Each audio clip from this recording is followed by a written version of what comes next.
Sada da vidimo šta smo to mi dobili za 0 km, što možete i vi da dobijete naravno samo ukoliko iskoristite moj kod koji vam piše na ekranu. Također možete koristiti i link u opisu mog profila u biografiji, tako da idemo da vidimo brzinski. Sve ću vam pokazati kako se šta koristi na mom YouTube kanalu detaljno, ali sada ću vam pokazati samo kako izgleda sve. Za štapiće za uši i za blaznice.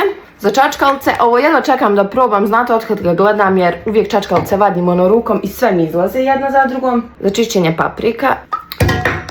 Rukavica da se ne upržim preslatska kecelja koja je predobrog materijala, onaj što ne upija masnoću. Naručila sam i vrećica, da vam samo pokažem kako one izgledaju. Evo ovako, ubacite, zatvorite, ovo mi treba za patike, daska za rezanje, četka za čišćenje prozora, zalijepite za produžni kabel ili za ruter, za nešto što želite da okačite na zid.